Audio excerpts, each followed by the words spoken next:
அவருக்கு யாரெல்லாம் பிடிக்கும்னே தெரியாதுங்க. அதெல்லாம் ரொம்ப ஆச்சரியமான விஷயங்கள் தெரியுங்களா? அவருக்கு திடீர்னு நீங்க நம்பிக்கையே பட மாட்டீங்க. இவருக்கு எப்படிடா இவரை பிடிச்சது அப்படின்ற மாதிரி கேள்வி வரும். நீங்க எதிர்பாராத ஒருவருக்கு மிகப்பெரிய அனுகிரகத்தை அப்படியே அள்ளி கொடுத்துருவார். நீங்க உட்கார்ந்து யோசிச்சே இருக்க வேண்டியது. அதுக்கப்புறம் நாம அவருடைய நல்ல நல்ல விஷயங்கள் என்னெல்லாம் இருந்ததுன்னு சொல்லிட்டு நாம அதை மேப் போட வேண்டியது.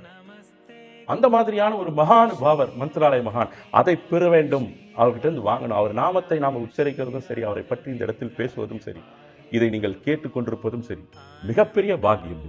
மிகப்பெரிய பாக்கியம். இறக்கப்பட்டுவார்கள் அவர்கள். விட்டுற மாட்டார் யாரா இருந்தாலும் சரி. வீட்டிலே இருக்கின்ற கூட பெண்கள் ஆண்கள் அப்படிலாம் அதெல்லாம் இதெல்லாம் கிடையாது. நீங்க அவங்க மேல பக்தி வச்சுட்டீங்களா, எனக்கு அபயம் கொடுக்கணும், என்னை நீங்க காப்பாற்றணும், எனக்கு இதை பண்ணுங்க, எனக்கு தூக்கம் வரல, எனக்கு வியாதி இருக்குது, எனக்கு அனுகிரகம் பண்ணுங்க, அருள் பண்ணுங்க, அவர்கிட்ட கேளுங்க. ஒரே இமீடியட் ரெஸ்பான்ஸ் அப்படி இல்லை. நீங்க அவர்கிட்ட கேளுங்க. சில பல சூட்சம காரண காரியங்கள் நிறைய இருக்கலாம். அதெல்லாம் ஒன் பை ஒன்னா முடிந்து நிச்சயம் அவருடைய அனுகிரகத்தை நீங்கள் பெறுவீர்கள். நேரடியாக கொடுப்பாருன்னு அவரே உங்க முன்னால் எடுத்து கொடுத்துட மாட்டார். அந்த மாதிரி வேறு உங்கள் சுற்றிலும் இருக்கக்கூடிய நபர்கள் தான் அவரால் இயக்கப்படுவார்கள். இந்த பாயிண்டை நல்லா ஞாபகம் வச்சுக்கோங்க.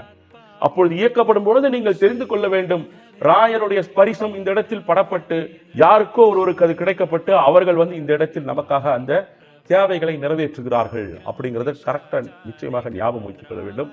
வாழ்வின் இறுதி மூச்சு வரை ஓம் ஸ்ரீ ராகவேந்திராய நமக என்கின்ற நாமத்தை எப்பொழுதும் மறக்காமல் ஞாபகத்தில் வைத்துக் கொண்டு, நான் உங்களுடைய ஆத்ம பக்தன், வாழ்ந்தாலும் சரி வீழ்ந்தாலும் சரி நின்னுடைய சன்னிதானமே எமக்கு சரணாகதி குருராஜா.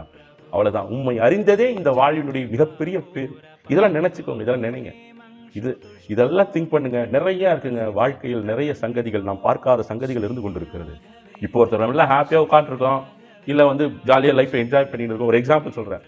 இருக்கின்ற நிலை எப்பொழுதுமே தொடர்ந்து இருந்து கொண்டே இருக்காது. சுற்றும் சூழல் இதெல்லாம் மாறிக்கொண்டே இருக்கும்.